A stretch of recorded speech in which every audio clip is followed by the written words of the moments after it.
This is episode 4 of this week's Body Image Confidential. And the question that came in was from Thalia. And she was sharing that when she was younger, she experienced some trauma a few times.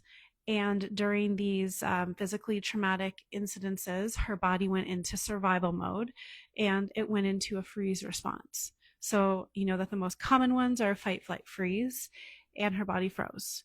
And so, therefore, she couldn't fight and she couldn't flee. And so that created, obviously, some feeling of distress. And she now finds herself, even though she said, I know intellectually that my body was doing what it needed to protect itself, I'm angry. I'm angry at it. And I'm still now trying to prove that I can have control over it, that my mind can be the one that will say, I get to choose to be able to fight or flee. I don't want to freeze.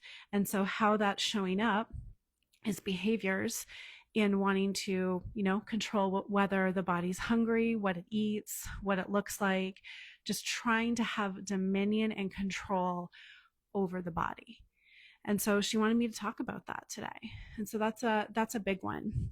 So I think the first thing is to acknowledge how we can know that it intellectually, the body did what it did, but there's a challenge here is the emotional remnants of that in the emotional response. So there's anger.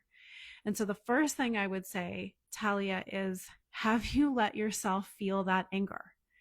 Like, not express the anger, not stew in the anger, but allow that anger to come up through you and sit there and feel it. Allow that anger to come up and wash over you. This is exactly what we were doing in my Feel to Heal course right now. Like, this is the crux of it. What happens is when we have emotions that come up, we get triggered by it, we get activated by it, and then we usually want to do something to make ourselves feel better. And in the survival response, that is going to be, that's fear. That anger is coming from fear because it's saying, I don't want this to happen again. And so it's going to go into any sort of action to try to override that. How can I prevent myself feeling this way? And what we don't do and what we don't want to do is we don't want to feel this emotion because our mind starts telling stories and it might bring up the past, but that emotion is just keeps kind of recycling in the body until we can stop and say, okay, you know what? I am going to feel this emotion. I'm going to be present with it. And it is the thing we don't want to do. That's why most of us are running around doing everything we can to try to feel better by not feeling what we're feeling. But we need to feel it in a different way, not in the way that we're used to feeling it. We might say, yeah, I feel it. I feel it all the time. No, you don't. You feel it. Like, yeah, you feel it, but you're not feeling it. You're not sitting there present with it, allowing the emotion to come up to move through you. That's really different. And that takes courage because the mind, the survival mind saying, I don't want to feel this. Like, what the heck are you talking about? This is dangerous. This is scary. Also, the ego is in there and the ego wants to be in charge. And in some way, it kind of likes feeling this way. So it doesn't want to let go of it. It also doesn't want to let go of this feeling. But otherwise, we stay in this repetitive pattern unless we can allow ourselves to actually feel the emotion and be open to it moving through us and letting it go. So what's also happening here is because of the survival response, okay, this is a survival response, so we want to have understanding of that. It doesn't want to let it go because it says, if I let it go, I can't protect you. Well, the truth is that right now, what happened then is not happening anymore. It is done. It is over. But the mind keeps bringing it back. It keeps replaying it over and over again. And yet it's not happening now. And so that is the power of allowing that emotion to actually feel it and move through it and be open to saying, I'm open to letting this go. I'm open to not holding on to this anymore because it's not serving you, and you know that. You know it's hurting. On a level, it's hurting. It's causing pain. It's causing suffering. but it's understandable why it's happening, but we have to be able to let go of it, open to letting go of it, willing to let go of it through feeling the emotion and releasing it. And by releasing it, we don't force it to release, but by opening and letting it move, that's when it will start to release.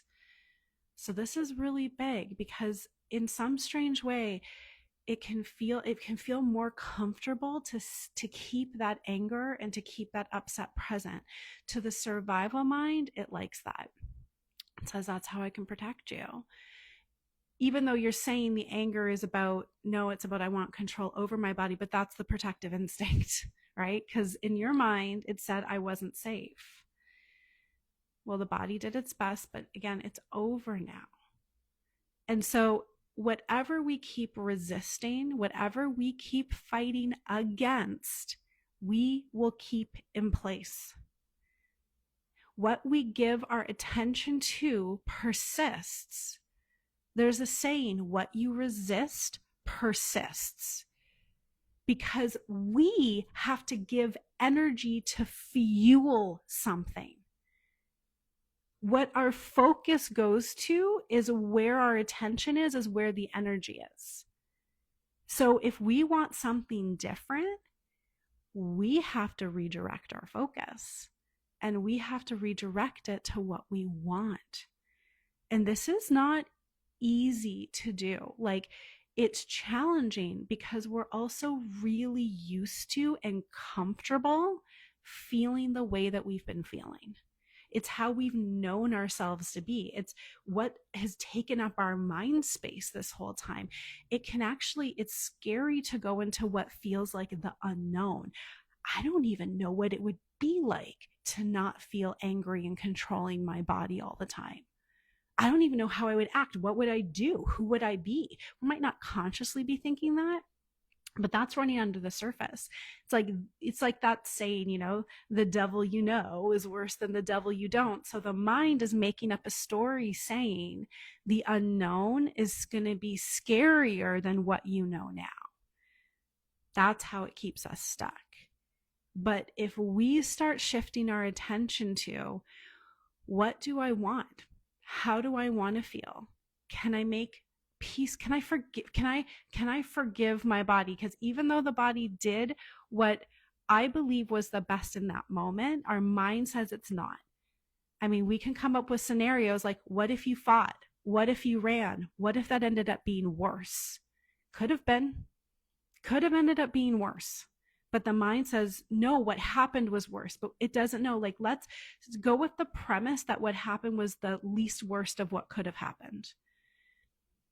Then it can be like, okay, well, maybe then it sucked what happened. I didn't want that to happen. Of course not. Of course not. But what if that was the least bad that could have happened? Now it's harder to be angry at the body. But we need to be willing to let go of the anger. Now, and something else came up. So she also said, now I'm struggling with some other health challenges, and I'm angry about that. I want to be well. I don't want the body now to be being sick. Same thing. What we fight against, what we resist is going to persist. We're putting our energy on the problem. What we need to do is shift our focus on what we want. How do you want to feel? Okay, so if you weren't angry, what is it that you want? Do you want more peace? Do you want to feel like your body is a friend? Do you want to feel in harmony with it? Do you want to feel safe? What does that feel like? Because the truth is nobody can shift this for us. We have to be able to make the decision ourselves to say, okay, I'm going to be willing to let go of all of this anger that I've been holding on to. And I need to be able to trust and focus on what it is that I want, that there's something better, that there's something different. So are you willing to let go of that? And notice if the mind says the alternative is scarier. Well, it's only saying that because it's creating a scarier unknown. But what if the unknown is better? Certainly what you've been doing now hasn't been working. You're just going to keep getting more of the same. So this really is where we have to just realize we have the power to do this first and foremost. And we need to say, I'm safe now. It's over. My body like is a friend. It is a friend. Again, when I say, what if what happened was like the best case scenario out of the options in that moment? Well, it's not that you would have chose it. It's not that you wanted it to happen, but what if it was the best that could have happened out of the other possible options if you ran or fought? And then does that feel like a little bit more peace? Okay, like I can come down. And now it's going to be a choice. Now it's a constant thing of I need to feel and release this anger. I need to just allow this emotion to move through. And then what do I want my relationship? How do I want to be? If I was in harmony with it now, what would that look like? What would that feel like? And start focusing on that and start practicing playing that out. Because then that's where your attention is going to go, and that's where things are going to change. And in terms of our health, our body responds much better when we're in a state of ease and peace and harmony than when we're in constriction and fight and anger and reaction. We know this. It's not going to work the best when we're all like bunched up like this. So we need to start practicing letting go. Okay. So that's what I have to say for today's episode. I hope that you found that helpful. If you have a question or a struggle or challenge around body image, accepting your body, anything in that area, you can reply back to me and I can address it in an upcoming Body Image Confidential episode. If something's coming up for you, you want to go deeper, you want to be able to learn how to feel and release and shift your focus, my one-to-one coaching is available. And in the future, I'm going to offer Feel to Heal again because the people who are in it right now are really getting a lot out of it. And we're going to go right into how can you get that courage and what does it feel like to be able to feel your emotions instead of fighting against them. All right. I'll be back next week with another episode. Thanks so much for watching.